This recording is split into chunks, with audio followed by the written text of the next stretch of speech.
안녕하세요. 유공여고 미적분 수강생 여러분, 김태석 선생님입니다. 오늘 선생님이 지금 칠판 앞에 와 있는데요. 태블릿으로 지금까지 수업을 하다가 혹시 칠판으로 수업을 하는 게 조금 더 여러분한테 익숙하고 좀 편안할까 싶어서 7차시, 8차시 강의를 일단 이렇게 좀 진행을 해보려고 합니다. 그리고 나서 피드백을 좀 받아서요. 어떤 게 더 나은지 그냥 얼굴이 없는 게 낫겠네요 하면 다시 원래 방식대로 돌아갈 거고, 좀 더 좀 강의가 잘 이루어지는 방식을 좀 찾으려고 카메라를 좀 찍어보게 됐습니다. 해보니까 되게 좀 어색하고요. 카메라를 찍는 게 되게 어색하고 내 모습을 보는 게 좀 되게 괴롭고 고통스러워요. 그 작년에 선생님이랑 같이 수업을 했던 친구들이 선생님이 수행평가로 2번 영상을 찍어서 내라는 그런 수행과제를 드렸던 적이 있는데 되게 미안하다는 생각을 좀 했습니다. 그래서 선생님이 거의 편집을 안 한 상태로 지금 올릴 거고요. 솔직히 말씀드리면 지금 이번 수업 지금 2번째 진행을 하는 겁니다. 처음 수업을 한번 했는데 30몇 분 동안 촬영을 했는데요. 촬영 녹화가 안 돼가지고 다시 찍게 됐어요. 미안한데 지금 녹화가 되고 있는지 한번 확인하고 올게요. 지금 불안해서.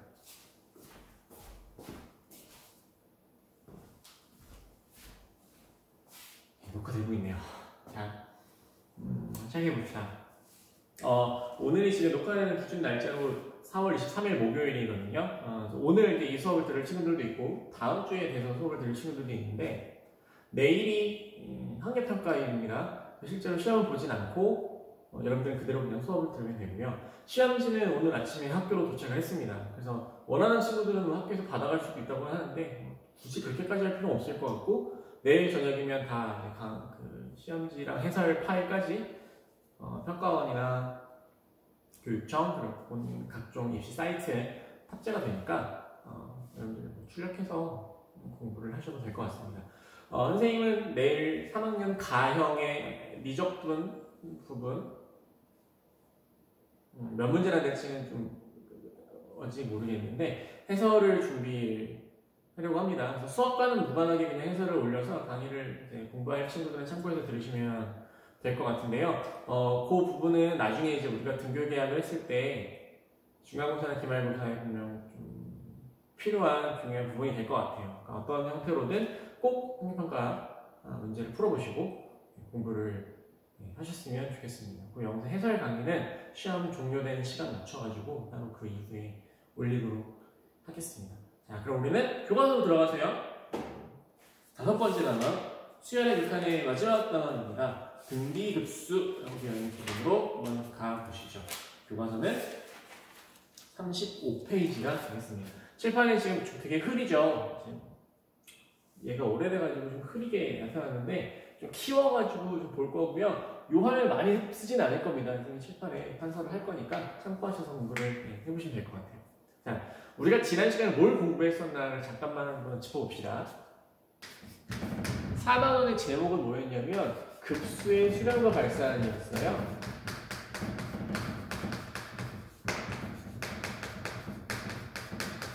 급수라는 단어가 지난 시간에 처음으로 등장을 했었는데, 그럼 급수라는 단어는 뭘 의미하는 거였냐? 급수란 무엇을 의미하는 거였냐면 저희 이렇게 정의를 했었죠.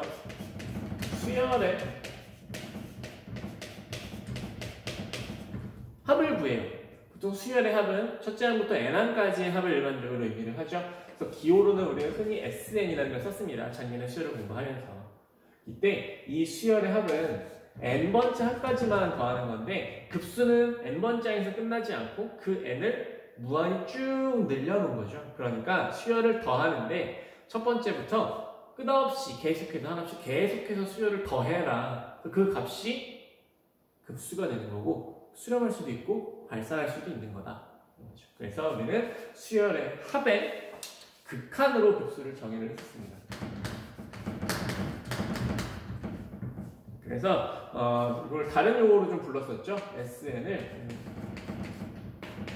급수, 무한히 더해야 되는데 무한히 더하지 않고 n번째 항까지 1부분만 더했다 해서 부분합이라고 하고, 그 부분합 n번째 항에서 그 끝 n을 한없이 뒤로 쭉 늘려버린 것을 극한이니까 바로 수열의 극한으로 급수를 정의한 겁니다. 그래서 결국 급수는 이렇게 표현이 되는데요.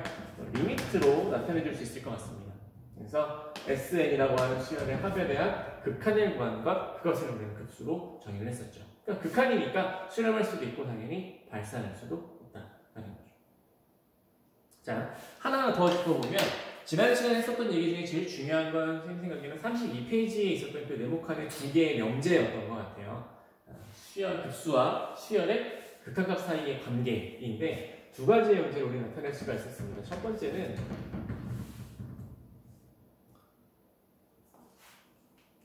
급수 더하는 건데 끝없이 더하는 거라서 급수는 보통 이제 우리 이런 기호로 나타냈죠. 첫 번째 항부터 무한히 계속해서 더한다. 수열 AN. 자, 얘가 수렴하면 급수가 수렴하면 어떤 얘기를 할 수 있느냐? 급수가 수렴했다는 건 계속해서 끝없이 수열을 더하는데 이 급수의 바구니가 있어요. 이 급수의 바구니에다가 수열을 계속해서 더해. 계속해서 더하는 거예요. 끝없이 계속해서 더해. 근데 수렴했다는 건 무슨 얘기죠? 값이 변하지 않았다는 얘기예요. 나중에 가면 아무리 더하고 더해도 값이 변하지 않는다는 거예요. 나는 계속해서 수열의 항을 가져다가 담고 가져다 담고 그 다음 거 가져다 담고 계속 담고 있는데 얘는 값이 변하지 않아요. 수렴하는 값 수렴한 거야. 담았는데 왜 변하지 않았을까? 어떤 숫자를 넣었길래 변하지 않았을까? 뭐죠? 0이죠. 아, 무슨 얘기를 할 수 있느냐? 급수가 수렴하면 결국에 언젠가는 저 수열의 저 멀리 뒤로 가면 언젠가는 계속해서 뭐밖에 없다? 0밖에 안 나온다는 얘기예요. 따라서 그걸 이렇게 기억합니다. 급수가 수렴했다면 수열의 극한이 0인 거지.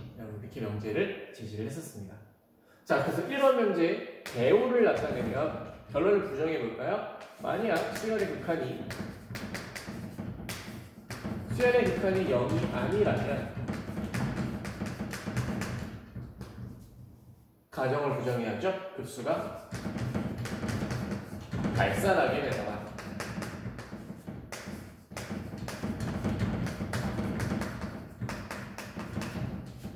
실파이 벌렁거리는 소리가 좀 나죠? 판소로 좀 집중해 주시면 고맙겠습니다. 자, 이 1번, 2번 두 개의 명제가 급수의 수렴 발산 굉장히 중요한 역할을 하던 거예요. 자, 그럼 이제 오늘 해야 될 얘기로 한번 돌아봅시다. 단원의 제목은 등비급수거든요. 자, 급수를 이미 지난 시간에 배웠는데 그 앞에 등비라는 단어가 붙어 있어요. 자, 우리 교과서 앞에 생각해보면 2단원에서 수열의 수렴과 발산을 했거든요. 근데 3단원의 제목이 등비수열이었어요. 지금 뭐라는 거죠? 2단원에서 수열의 수렴과 발산을 얘기했거든요. 3단원에서 등비수열의 수렴과 발산을 얘기를 했었습니다. 굳이 수열의 수렴 발산을 이미 다 했는데 수열의 극한을 공부했어요. 근데 3단원에서 굳이 따로 등비수열의 극한을 따로 공부했어요. 등비수열은 어떤 특징을 가지고 있었냐면 보통 등비수열은 이렇게 표시가 되고 지수의 형태로 표시가 됐었죠. 또 등비수열의 극한을 계산할 때 기억하시나요? 공비 R의 값의 크기에 따라서 공비 R의 범위에 따라서 발산하기도 하고 수렴하기도 하는 결과를 나타낼 수가 있었습니다. 즉 공비가 얼마인지를 알면 수렴하는지 발산하는지를 빠르게 판단해낼 수 있다는 장점이 있었어요. 그런 특징을 가지고 있는 수열이에요. 그래서 비슷한 맥락으로 등비급수도 특별히 이미 급수의 수렴 발산을 공부했지만 특별히 등비급수만 따로 가지고 와서 등비수열에 대한 급수를 말하는 거겠죠. 등비수열, 공비를 가지고 있는 그 공비에 따라서 등비급수가 수렴할 것인가 발산할 것인가를 빠르게 판단할 수 있지 않을까라고 생각을 한 겁니다. 그래서 그 내용을 이번 단원에 우리가 학습하게 될 내용이에요. 마찬가지로 급수니까 수렴하고 발산하고 수렴하면 합을 구하고 하는 과정을 우리는 이번에 공부를 할 건데 그 과정 안에서 공비 R을 알아내는 게 굉장히 중요한 포인트가 된다는 거죠. 자, 하나 예를 들어보겠습니다. 교과서 조금 중간 아래에 나와 있는 그 네모난 도형을 잠깐 볼게요.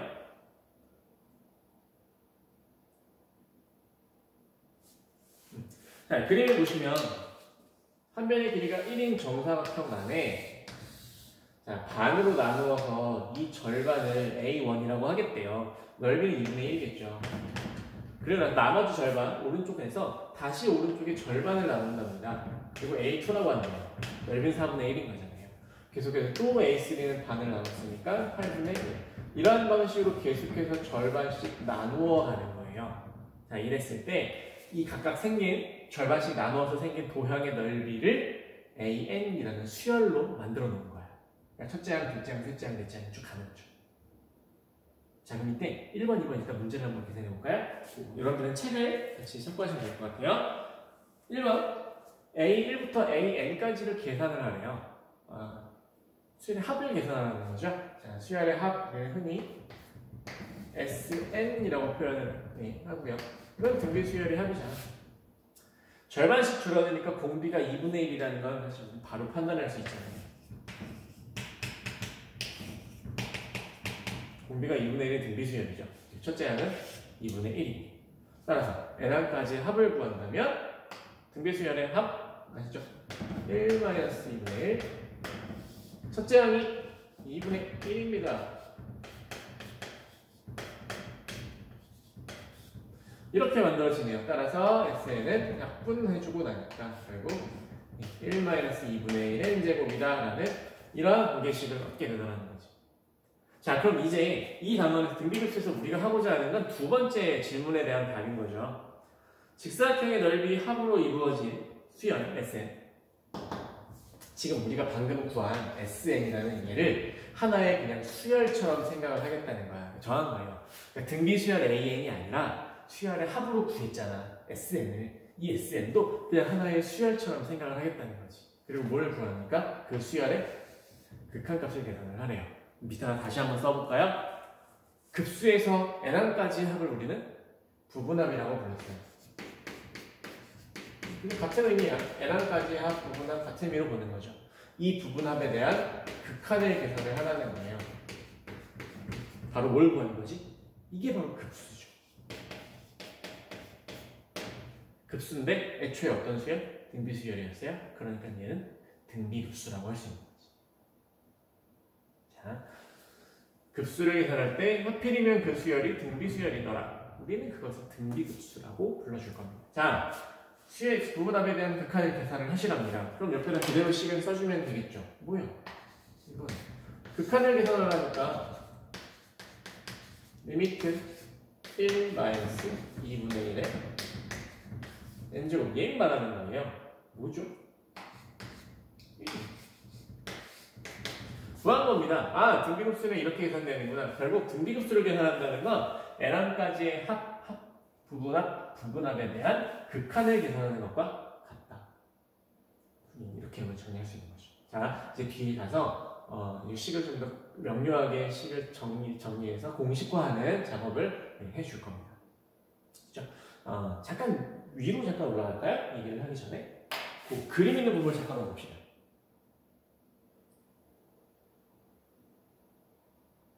여기 보면 남자친구 여자친구 두 명이서 아이스크림 먹는 얘기를 하고 있는데요. 남학생이 먼저 얘기를요. 먼저 네가 절반을 먹어. 아이스크림은 하프갤런쯤 되는 것 같은데 너 절반을 먹어 일단. 그럼 나머지 절반 중에서 또 반을 내가 먹을게. 그 다음 또 반을 네가 먹어. 그 다음 또 반은 내가 먹을게. 이렇게 번갈아 가면서 절반씩 가져가는 거거든요. 자, 그러면 이 친구들이 얼만큼씩 아이스크림을 먹게 되는지 한번 나타내보기로 합시다. 평행선 전체를 1이라고 할게요. 아이스크림 한 통을 1이라고 합시다. 그럼 먼저 네가 먼저 먹어 그랬으니까 여학생이 먼저 먹을 겁니다. 2분의 1만큼을 먼저 먹을 거예요. 그럼 남학생은 남은 것의 2분의 1을 먹는 절반을 먹는 거죠. 남학생은 4분의 1만큼을 먹을 거예요. 다시 또 4분의 1이 남았습니다. 그 중에 절반을 또 여학생이 먹어요. 8분의 1을 먹겠죠. 또 절반을 먹습니다. 남학생은 16분의 1을 먹어요. 자, 이런 식으로 계속해서 더해나가는 겁니다. 16분의 절반이니까 여학생은 32분의 1을 또 먹겠죠. 점점 양은 작아지지만 계속해서 번갈아가면서 절반씩 갈아서 먹는 거예요. 자, 계속해서 이렇게 먹어요. 자, 그럼 이렇게 먹었을 때 이론적으로 그럼 남학생, 여학생이 아이스크림을 다 나눠 먹었을 때 먹은 총 양은 그럼 어떻게 계산할 수 있을까? 파란색, 주황색 각각 따로따로 계산하면 되는 거잖아요. 계산할 수 있을까요? 이것도 마찬가지로 봅니다.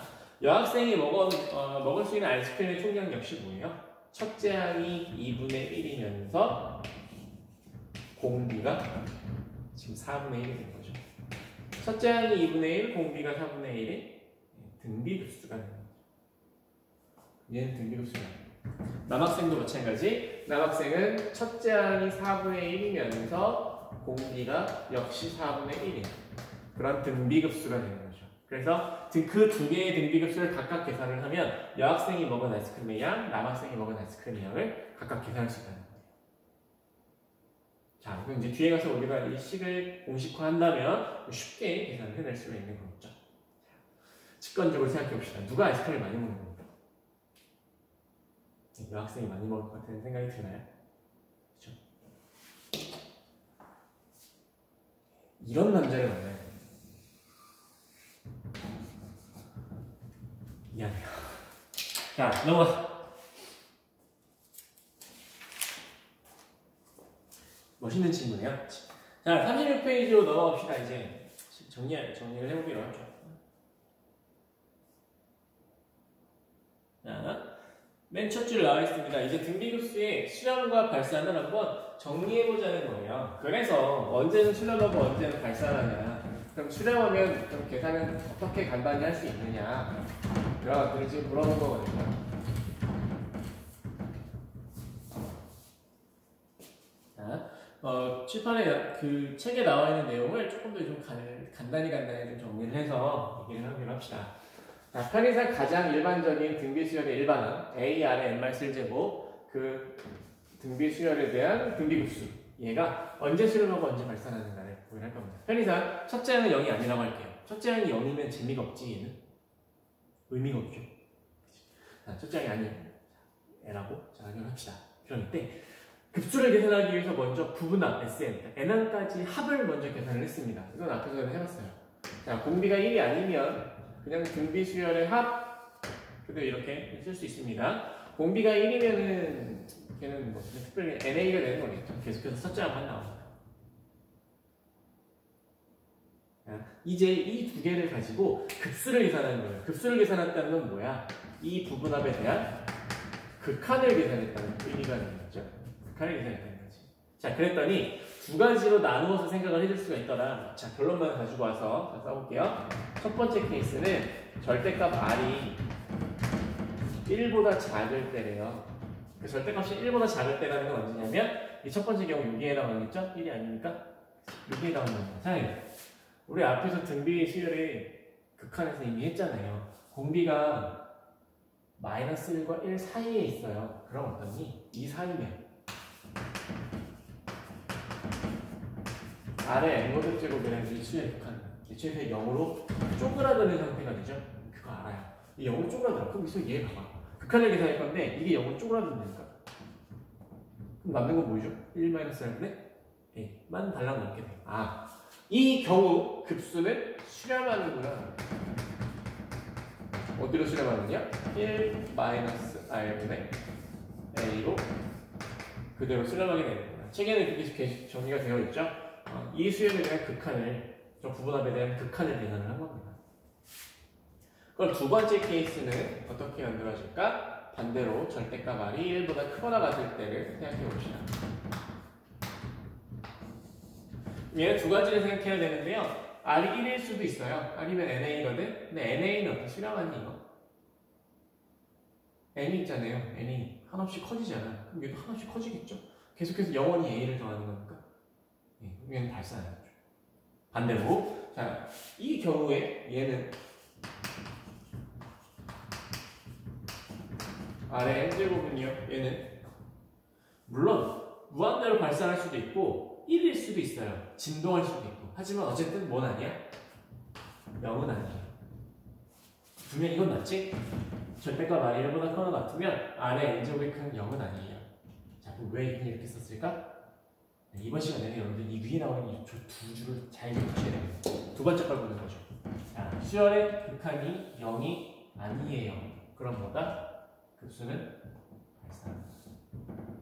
더 이상 고민할 필요가 없죠. 수열의 극한이 0이 아닙니다. 따라서 결론은 뭐다? 급수를 발산해야죠.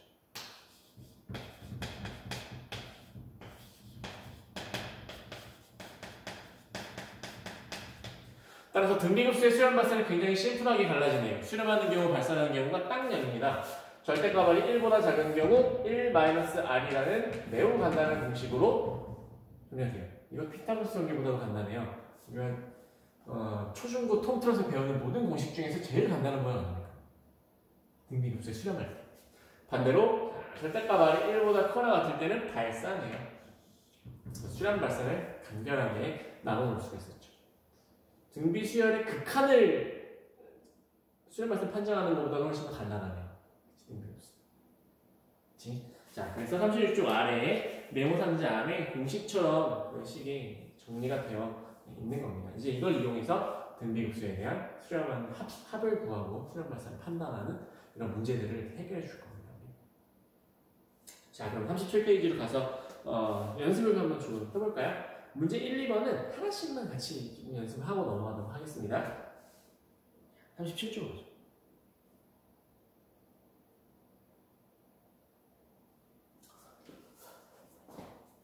원래는 선생님이 이거를 하고 밥을 먹으려고 했었는데 다시 찍고 있어요 지금.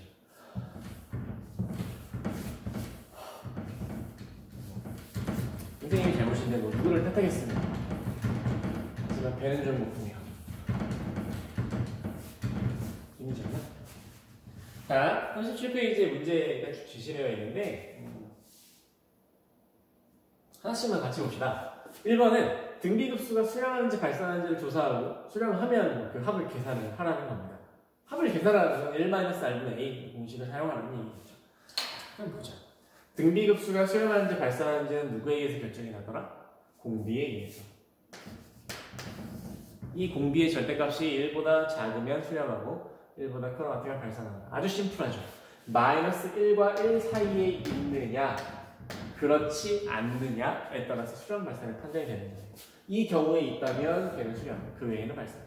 자, 그럼 봅시다. 1번. 공비 얼마인가요? -2분의 1. 포함되나요? 되네요. 그럼 어쨌든 쟤는 뭐야? 수렴하죠. 수렴하죠. 그럼 어디로 수렴하느냐? 합은 얼마냐? 첫째 항이 1입니다. 첫째 항 1, 공비가 -2분의 1. 그대로 계산할 수 있습니다. 짠! 1 -r분의 a. 일단 3분의 2라는 값으로 급수가 수렴한다. 바로 얘기할 수 있는 거예요. 2번, 3번, 4번 마찬가지로 해볼 수 있겠죠? 공비가 얼마인가를 찾는 것이 상당히 중요한 문제입니다. 자, 2번은요, 마찬가지. 2번은 반대예요. 급수가 수렴하도록 만들래요, 보고. 급수가 수렴하도록 x를 정하래요. 그럼 똑같아요. 등비급수가 수렴했다는 건 가장 기본적으로 공비가 -1과 1 사이에 있다는 얘기입니다. 그런데 중요한 거 하나. 자, 하지만 더 당연한 얘기 하나가 더 있어요. 등비급수는 첫째 항이 0이어도 등비급수지. 첫째 항이 0이라도 등비급수는 돼요. 등비수열은 돼. 첫째 항이 0이면 있잖아. 어떤 등비수열을 공비가 얼마든 간에 첫째 항이 0이면 그 수열 영원히 0일 수밖에 없어요. 그렇죠? 공비에 상관없이 항상 첫째 항이 0이면 0이야. 무슨 얘기입니까? 걔도 수렴하죠. 따라서 공비에 상관없이 만약 첫째 항이 0이면 그때도 등비급수는 수렴한다라고 얘기할 수 있습니다. 좀 특별한 경우지만 이런 문제에서는 두 가지를 다 생각해야 되는 거예요. 그래서 등비급수가 수렴한다? 공비가 여기 있던지 아니면 애초부터 첫째 항이 0인 수열이던지 두 가지를 생각할 수 있죠. 그럼 1번 한번 살펴볼까요? 첫째 항이 1이에요. 0이 아니야. 아, 좀 좋네요. 그러면 공비가 요 사이에 들어있다라는 것만 포함되는 거죠. 자, 공비가 얼마인가? 봅시다. 첫째 항 1, 둘째 항 -2x, 셋째 항 4x 이렇게 생각해야 되는 거죠. 공비는 -2x. 맞지? 수렴하는 범위 어디냐? -1과 1 사이다. 공비가. 따라서 x의 범위를 구하면 네, -2분의 1과 2분의 1 사이가 되는 거야. 이렇게 급수가 수렴하도록 하는 x의 범위 계산할 수 있다는 거죠. 3번 같은 경우 좀 조심해야 되는 중에서 첫째 항이 x예요. 그렇기 때문에 지금 공비는 보면 공비는 마이너스 x-1인 것 같거든요. 공비가 요 사이에 들어있던지 또는 x가 0이던지 첫째 x 자체가 0이던지 이 두 가지를 합쳐야 등비급수가 수렴하는 범위를 온전히 다 계산할 수 있다는 거죠. 자, 이번 여러분들께 나머지 문제들은 연습으로 좀 남겨드리도록 하겠습니다. 그렇죠? 자, 그래서 요거는 잠깐 하나 정리를 하고 우리 넘어가기로 합시다. 등비 수열에서요.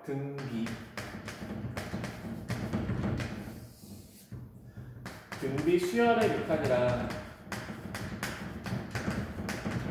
등비 급수의 극한이랑 이 두 가지 좀 우리 구분해서 정리를 하는 게 좋지 않을까 싶습니다. 등비 수열의 극한은 수열이니까 리미트를 붙인 거죠.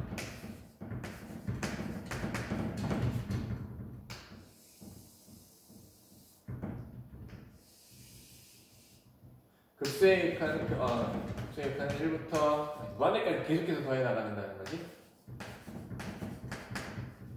이렇게 표현할 수가 있는데요. 수열의 극한은 수렴 발산을 판단하는 과정이 조금 더 다양했습니다. 뭐 첫 번째 경우는 R이 1보다 큰 경우죠. R이 1보다 큰 경우는 어땠어요? 공비가 1보다 크니까 점점 값이 몸집이 커지잖아요. 그렇죠? 발산. 그렇죠? 두 번째 경우 공비가 1이면 곱해도 A 계속 A만 나오죠? A라는 일정한 수열로 쭉 유지가 돼요. 따라서 얘는 A로 수렴하죠.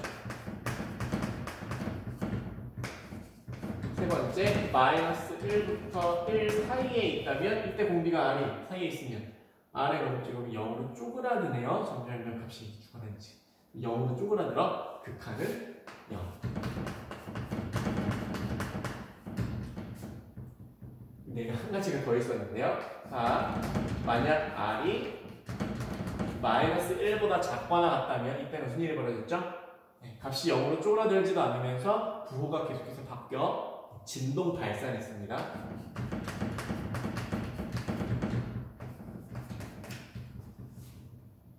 쪼그라들었네요. 이렇게 네 가지로 나뉘었어요. 하지만 등비급수는 그보다 훨씬 더 편했던 것 같죠? 자, 첫 번째, 만약 공비가 R과 마이너스 1과 1 사이에 있었다면 걔는 수렴하더라. 어디로 수렴하느냐? 1 마이너스 R분의 A라는 값으로 수렴하더라. 두 번째는 그럼 그렇지 않다면 절대값 R이 1보다 크거나 같다면 이때 등비급수는 그게 맞죠? 수열의 극한이 0이 아니잖아? 급수는 발산. 이렇게 정해놓을 수가 있다는 거죠. 그래서 여기서 어떤 걸 포인트를 좀 잘 보셔야 되냐면요. 수렴하는 부분만 잘 보시면 됩니다. 등비 수열의 극한에서 등비 수열이 수렴하는 구간이 언제였느냐? 수렴하는 경우는 이 두 가지를 합친 거예요. 그러니까 수열의 극한에서 수렴하는 경우는 마이너스 1보다 R이 크고 1보다는 작거나 같죠. 1이 포함이 되죠. 하지만 급수의 경우는 어때요? 수렴하는 경우는 언제냐? 여기에요. 마이너스 1보다는 크고 1보다는 작죠. 그래서 공비가 1일 때 수열의 극한은 수렴하지만 급수는 발산한다. 이런 차이가 있습니다. 1에서. 당연한 얘기지. 공비가 1이라는 건 수열이 항이 변하지 않는다는 얘기잖아요. A로 쭉 간다는 얘기잖아요. 자, 모든 수열의 항이 다 A예요. 그럼 수열은 A만 나오니까 당연히 A로 수렴하는 거죠. 하지만 급수는 어때? 급수는 뭐예요? 더해야 돼. A를 계속해서 더하는 거예요. 당연히 일정하지 않겠죠. A가 양수면 하나씩 커지고 A가 음수면 하나씩 작아져서 양의 무한대 또는 음의 무한대 발산하겠지. 물론 뭐 0인 경우에는 수렴하겠죠. 첫째 항이 0인 경우. 지금 우리는 첫째 항이 0이 아닌 경우를 생각하고 있는 겁니다. 그래서 등비 수열의 극한과 등비 급수가 수렴하는 조건을 차이를 같이 구분을 해두시면 좋을 것 같아요.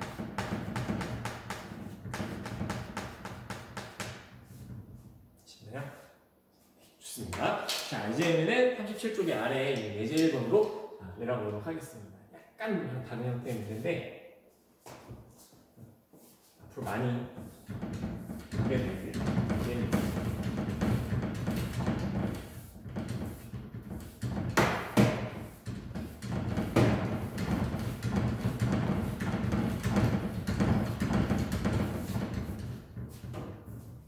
그 혹시 강의 듣다가 뭐 문제가 있거나 궁금한 게 있거나 질문을 하고 싶거나 건의사항 있으면 모든 그런 소통은 선생님이 그 온라인 클래스 게시판 안에 QR코드 띄워놨죠. 네, 카톡 프로필이거든요. 친구 추가를 할 수 있는 QR코드거든요. 네, 그 카톡으로 이제 연락을 주시면 되고요. 아니면 친구들 중에서 선생님 연락처를 알고 있는 친구들도 많이 있을 겁니다. 그렇게 뭐 연락처를 감추고 뭐 그럴 필요는 없거든요. 카톡으로 연락 주시면 다 답변을 드리도록 하겠습니다. 바로바로 칼답을 할 수 있을지는 모르겠지만 수업 그 하는 중에는 선생님한테 대기하고 있거든요. 그때는 바로바로 연락을 드릴 거고 뭐 그렇지 않으면은 늦게라도 선생님 연락을 드릴 수는 있어요. 선생님 집에 있을 때 연락을 드릴 건데 선생님 집에 애기가 좀 어려가지고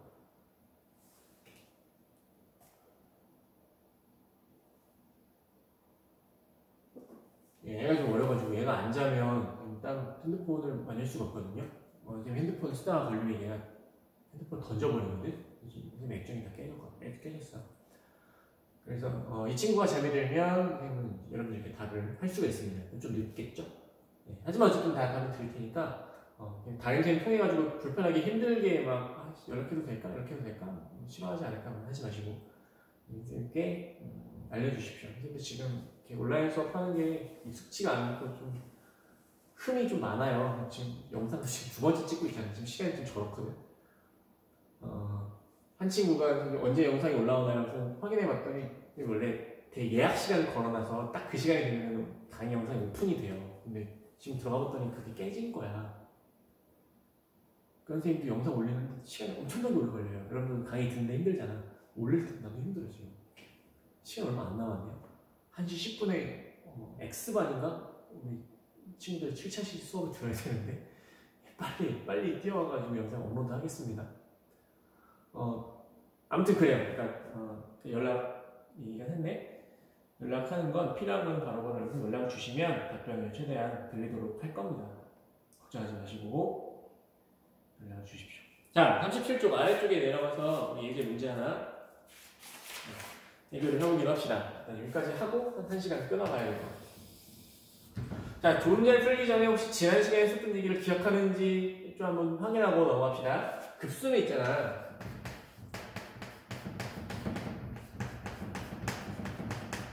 급수가 수렴할 때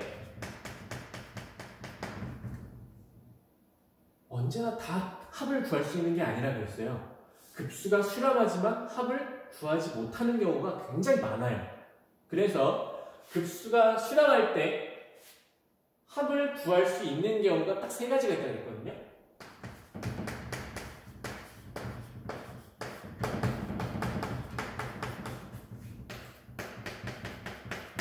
이거 기억하시나요 혹시? 급수가 수렴을 해 합을 구하시오라고 했을 때 그 계산을 할 수 있는 케이스가 몇 가지 안 돼요. 그 케이스가 바로 뭐였냐? 첫 번째, 지금 우리가 오늘 하고 있는 분기급수 1-R분의 A라는 아주 간단한 공식이 있잖아요. 두 번째는 어떤 케이스죠? 부분급수.